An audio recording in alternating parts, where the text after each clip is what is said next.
So this video will certainly crush that false belief that Vedic Brahmins have always been vegetarian.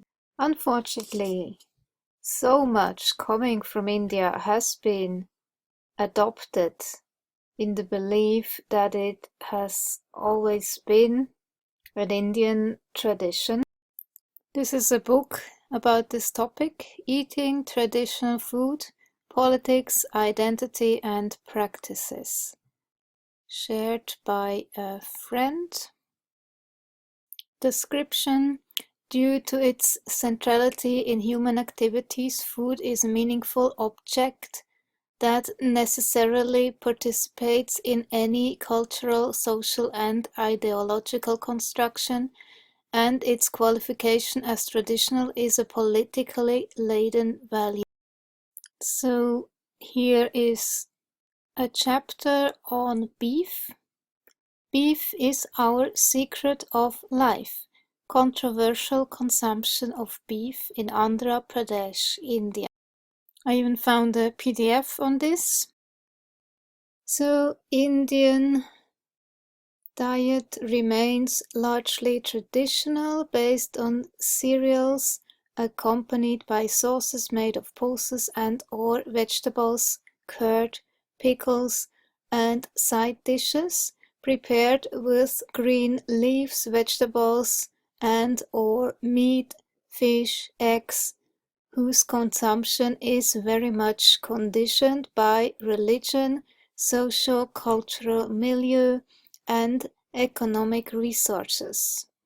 In this food pattern, consumption of animal products is especially governed by strict rules, and thus represents an important cultural marker on which the whole of Indian society is structured.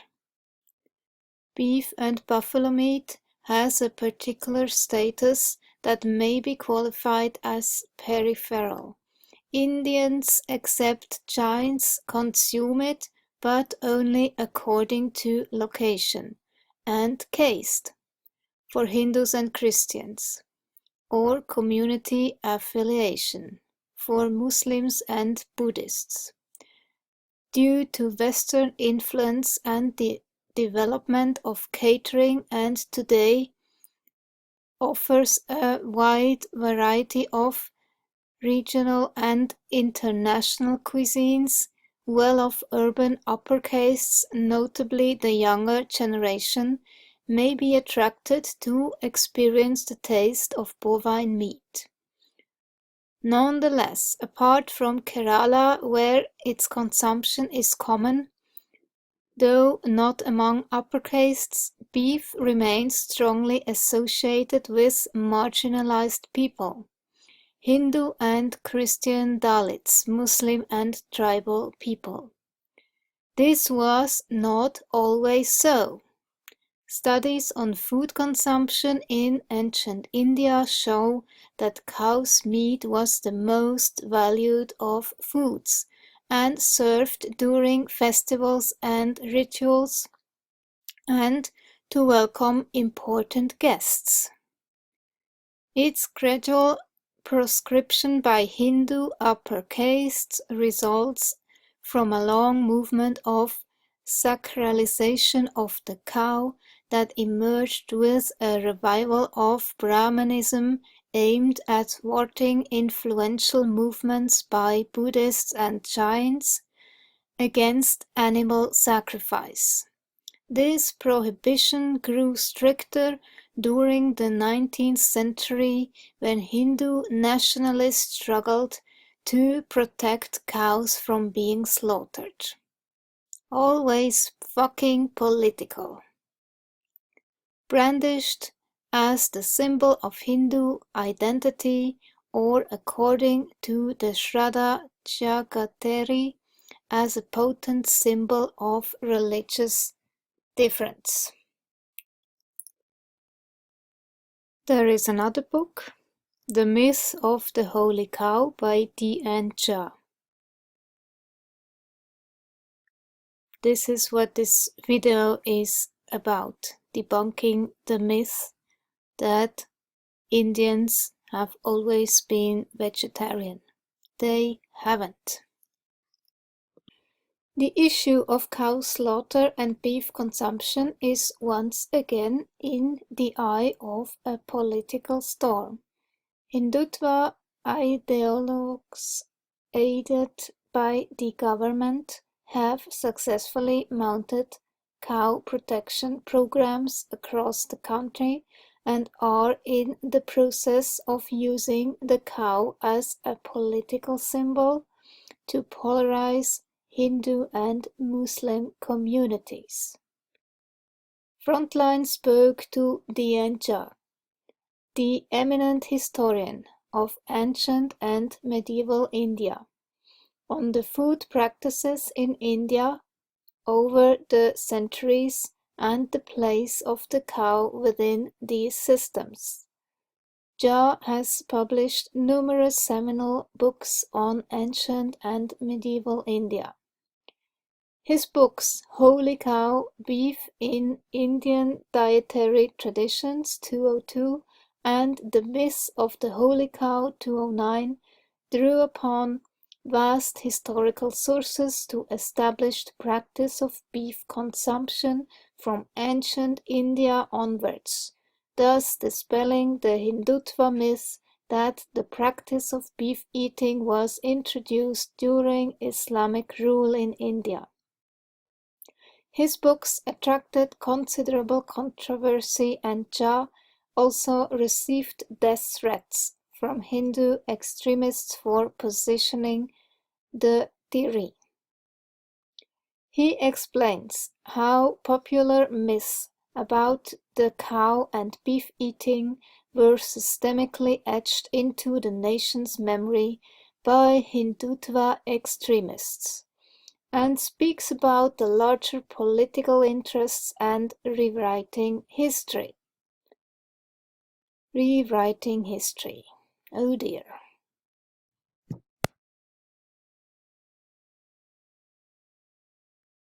He who controls the past controls the future. He who controls the present controls the past.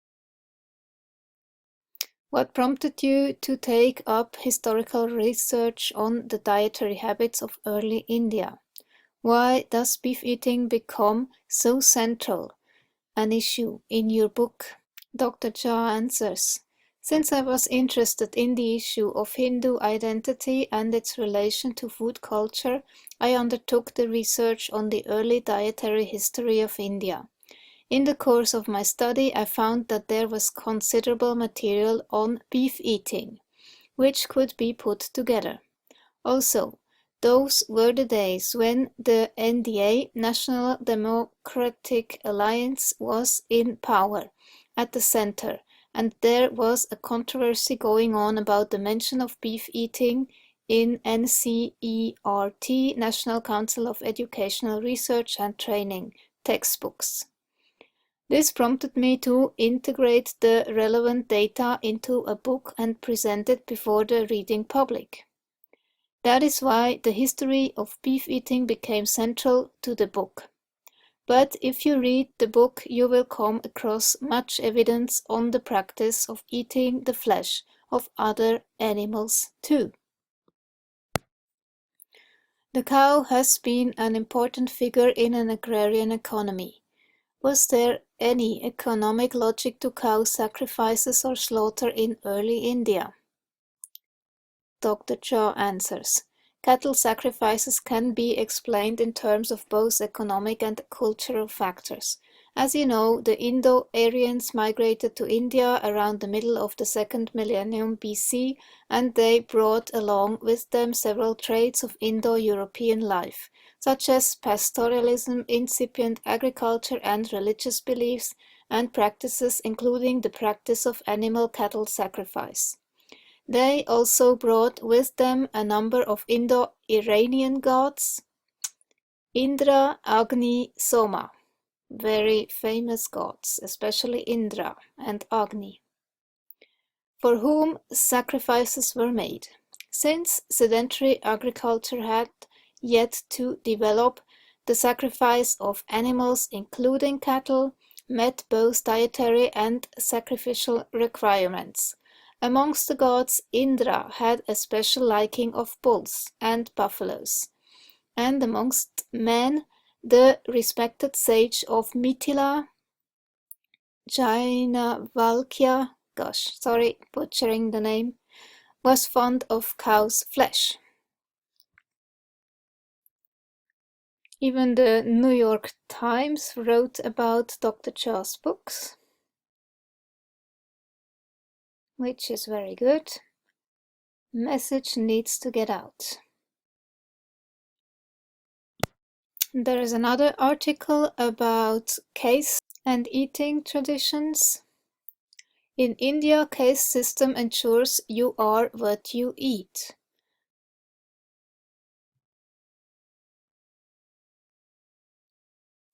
There is no such thing as Indian cuisine. Every region has its own distinct traditions. Brahmins in the south and some other regions will not tolerate onions or garlic in their dishes. For a North Indian, making a good gravy-based dish without onions and garlic is impossible as trying to reconstitute an egg yolk once it has been broken. Much of this regional cuisine has featured in cookbooks. The culinary traditions of the royal families have also been chronicled, with one writer, Salma Hussain, even using museum archives to recreate dishes served to the magnificent Mughals. But a new kind of Indian cookbook is becoming the flavor of the jour. Those that document the food eaten by particular castes or communities. Recipes based on caste may strike a foreigner as strange, possibly regressive, but strict social stratification remains a reality in India, along with precise and unbending rules that have evolved over the millennia concerning the food and can be eaten in various groups. Everyone assumed I could put out a traditional Yengar spread of a dozen vegetables, rice, pickles, and condiments. I knew how to cook Brahmin food, but not the nuances of Yengar Brahmin cuisine. I had to learn fast from my mother-in-law and her mother, says Krishnan. The title of her recently published book is a nod to the fact that Yengar Brahmins, passionately vegetarian, abhor onions and garlic. In their worldview, influenced by traditional Ayurvedic beliefs, the root vegetables that you and I may think of as being humble are viewed as foods that stimulate the baser passions, such as anger and lust. And this is it right there, anger and lust. But now the story is being told that actually meat is doing that.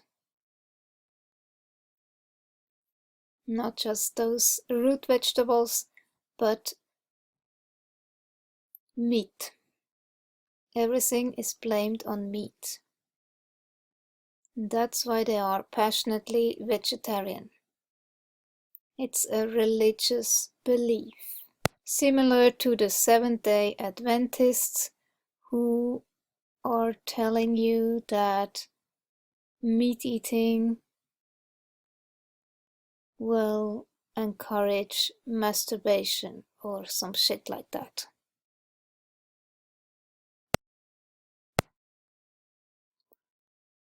No meal can begin without making an offering to the gods by placing a smidgen of every dish that has been cooked on a platter as a mark of self-surrender and devotion. It's not just the bathing and the clothes. You also have to be in a suitably pure and peaceful frame of mind before cooking. That's so typical. The cult I used to be in, same rules. You had to be dressed in a sari when you were working in a restaurant. You had to be clean. You had to meditate before and after finishing work. And you should be in a pure state of mind. It's all based on religious beliefs.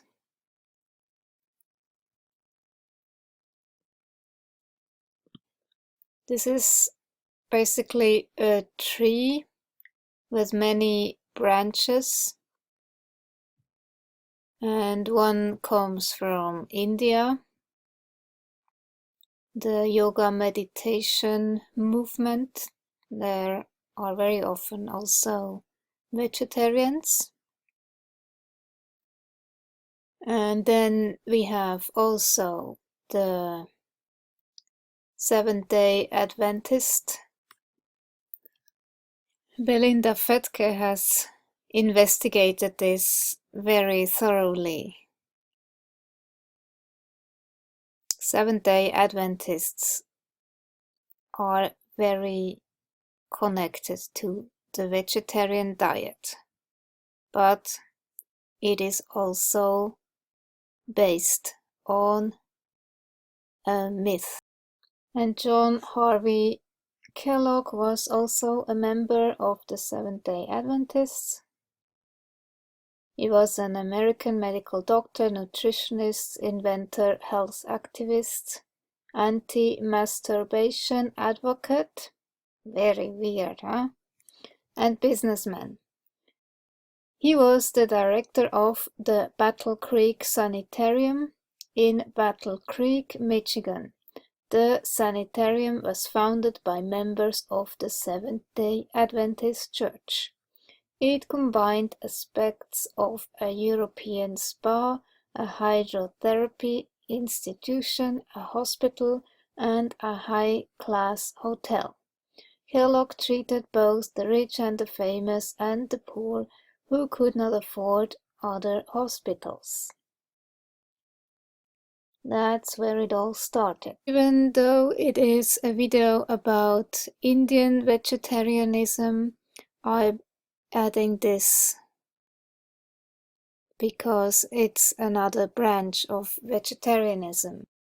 Kellogg developed numerous nut and vegetable products to vary the diet of the patients, including a flaked wheat cereal called granose and corn flakes. Although cornflakes were not new, they had never before been presented as a breakfast food. In 1898, Kellogg and his brother W. K. Kellogg founded the Battle Creek Sanitarium Health Food Company to handle the production of cornflakes and other foods for sanitarium patients. In 1906, after a dispute over the distribution of their cornflake cereal, W. K. Kellogg formed his own cereal company, the Battle Creek Toasted Cornflake Company, later renamed Kellogg Company. And one of the sanitarium patients, C. W. Post, also founded the cereal company that became well known. Kellogg was a co-founder of the Race Betterment Foundation, an organization that promoted eugenics and racial segregation. He also was founder and first president 1923 to 26 of Battle Creek College, and in 1931 he opened Miami Battle Creek Sanitarium at Miami Springs, Florida. He was the author of numerous medical books. Just so you are aware of this branch. And those two branches, the Indian vegetarianism and the Kellogg vegetarianism, became a whole movement of their own. with different separate branches. Animal rights activists. This has become a whole ideology, fanatic. Why do they always have such stupid haircuts? Look at this. This is just like every religion, man-made. Animals do not care, they just live. They don't care about rights. That's human-made. Just be aware of that. This is what's happening. Anthropomorphism. Making animals human. I think that harms them actually more. It's actually way better to observe the behavior of animals and treat them accordingly, not make them human. But that's another topic. Let's get back to the original topic. I digress. Climate change activism, New Age belief, which I will get into. I think a very small branch is health. Actually, it's more of that. Edward Bernays understood that very, very well. Once you are caught emotionally, you are very, very easy to manipulate. That's from 2019.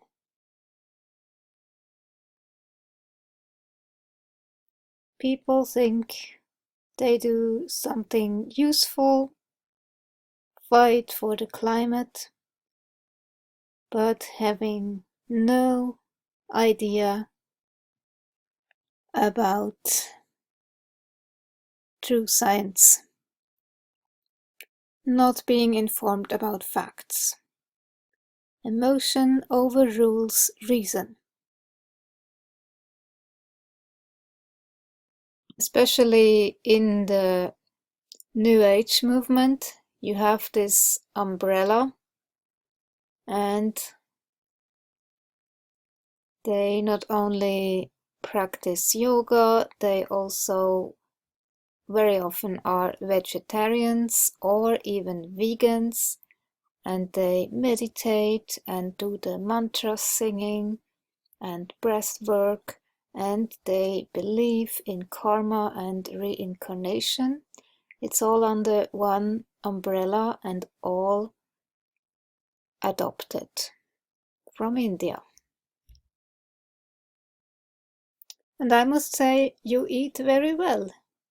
Indian vegetarian cuisine is really, really tasty. That's why so many get hooked up on it. Once those New Age people get fully into that belief that they need to raise their vibration, so they have a spiritual awakening. They also believe that meat is bad and that they need to be vegans in order to raise their vibration. They believe that meat is low-frequency food, whatever that means. It is all tied into each other, which makes it so complicated to ever get out of this again. As a fruitarian, I used to believe the same shit. You need to raise your frequency, blah blah, and therefore you need to eat fruits. Meat is bad. I have never encountered any high vibration as a vegan nor as a fruitarian. High vibrational food. This is such a vague term. You cannot really grasp it. So people just believe that fruits and veggies are great and meat is bad. In fact, it's exactly the opposite.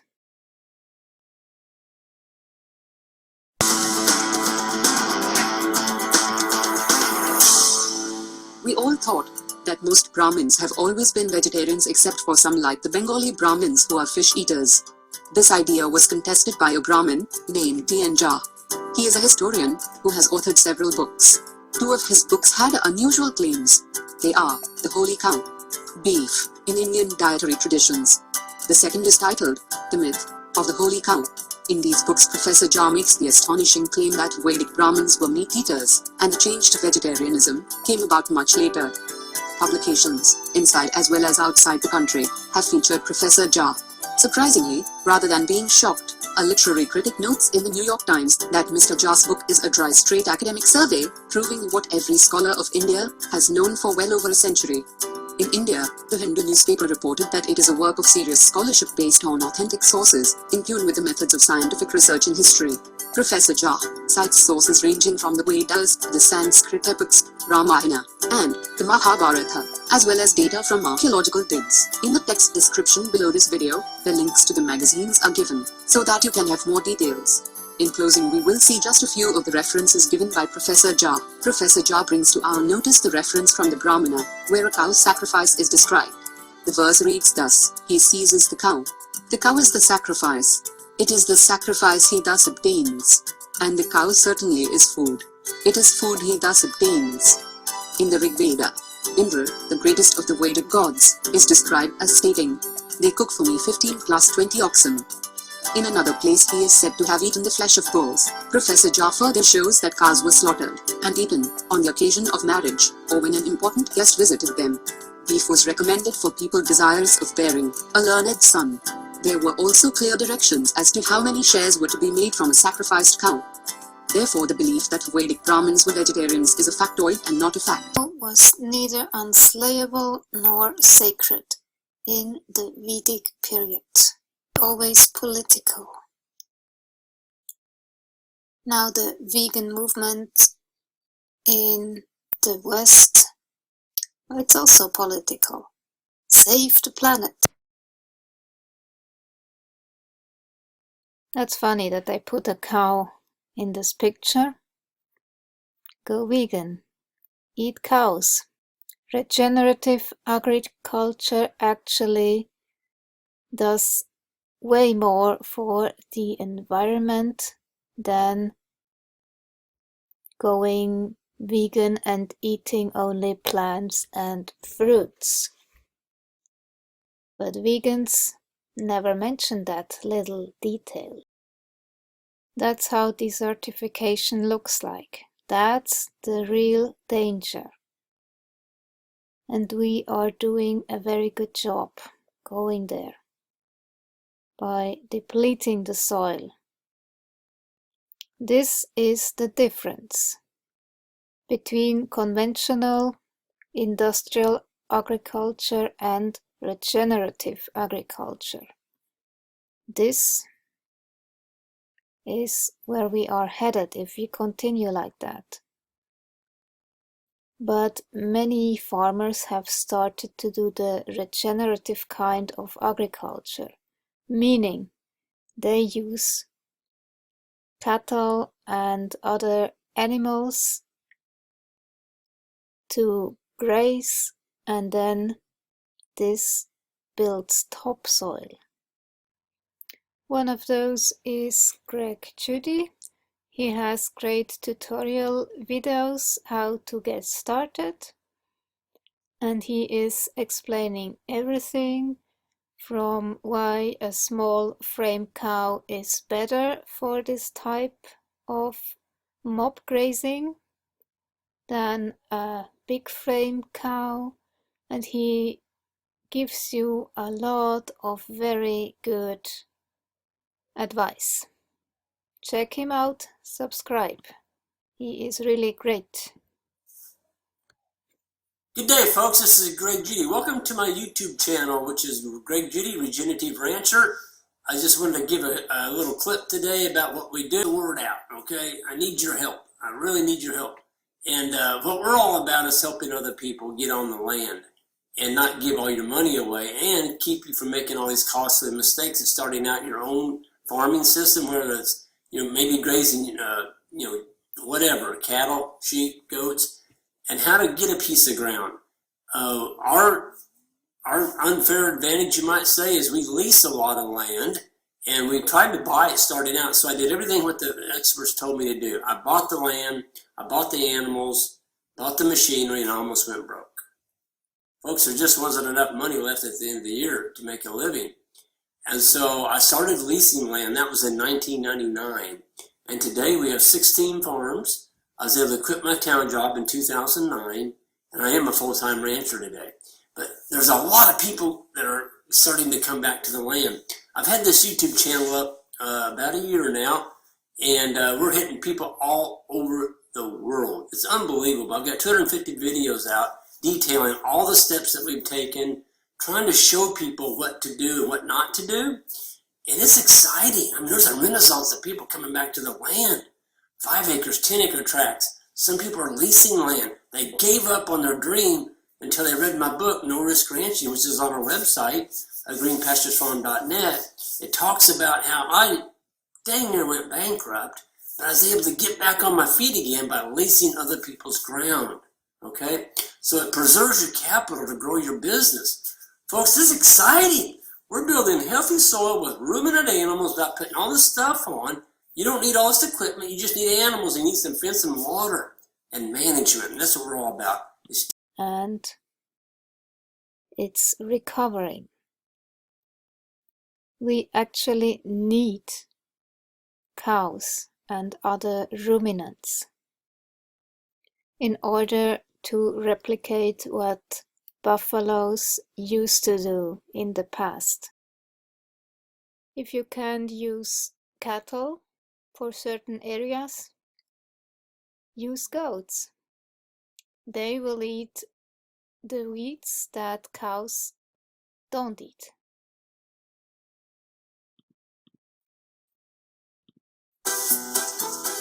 Goats are living. They are a living bundle of energy. They are so perfectly designed to eat the brush and thorny stuff because they just go. They butt heads and play king on the mountain. There's a lot of byproducts and things that the goats are doing besides just eating vegetation or weed control. This is a fun, joyful, alive energy that is doing the work on the land.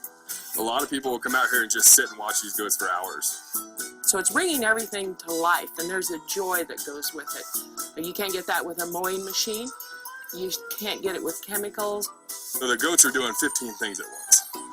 This land was stressed when I'm guessing this housing development came in, and they kind of reshaped and restructured this land.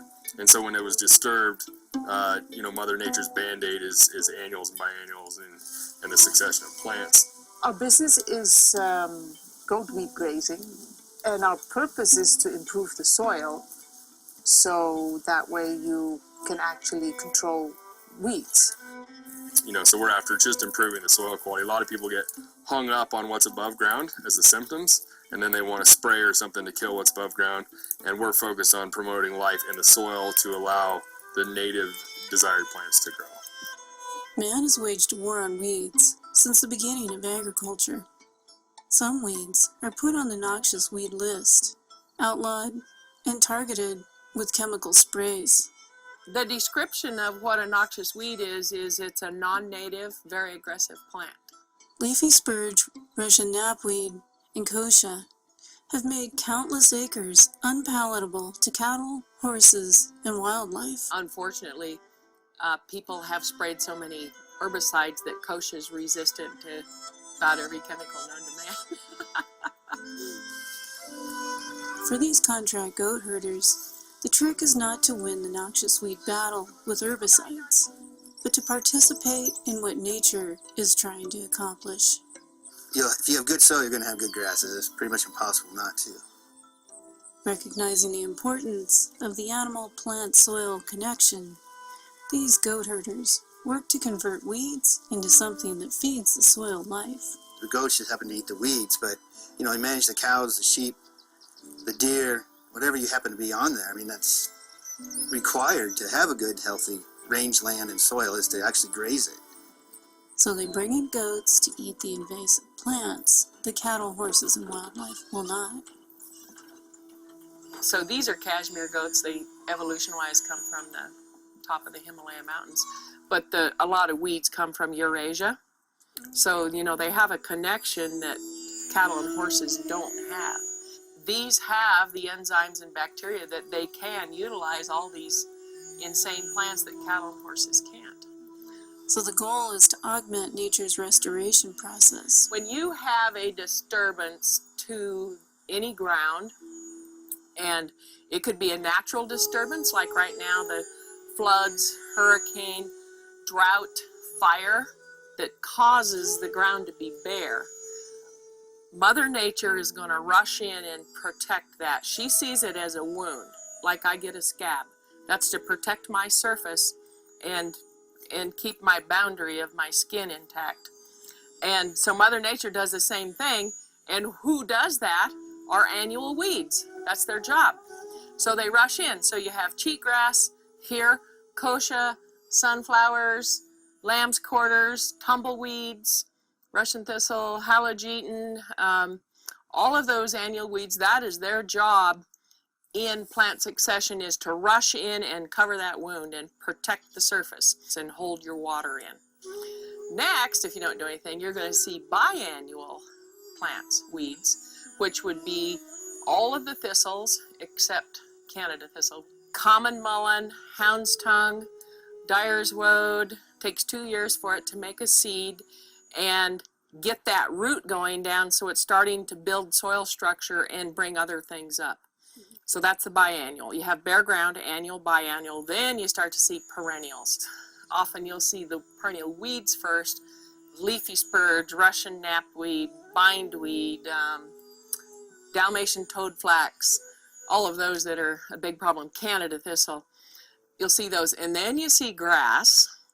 And this is like doing nothing. So in a dry environment like Wyoming, this could be 400 years for this to progress. But it's the natural progression. And then you see brush, and then you see trees. It's the plant world's way of bringing trace minerals up to the surface, where the biology in the soil needs it. Some of these other noxious weeds we have in the area, one of the reasons they can survive so well is they have a tremendous root system. And they can go so much further down than the normal grasses and normal vegetation does, that they can reach way down there, and so they'll pull up the nutrients that the other grasses can't get to. So all of these plants, they have different purposes and different skills. The astragalus species, which are vetches, are the only plant that can bring selenium up from the soil. The only plant. So they all do their thing, and all the roots go to different depths. Russian knapweed and the knapweeds pull up a lot of zinc. So by either trampling them on the ground or on the surface, and then trampling them and putting that nutrients back into the topsoil, or by an animal eating that vegetation, as the whole nutrient cycle starts over with nutrients that nobody else is able to get to. Goats like Russian knapweed. So you have two choices if you have a herd of cattle or horses and you have a whole bunch of Russian knapweed. One is to kill it all or go get something that eats it and use it. It's a natural resource. Why not use it? All I do is recycle it.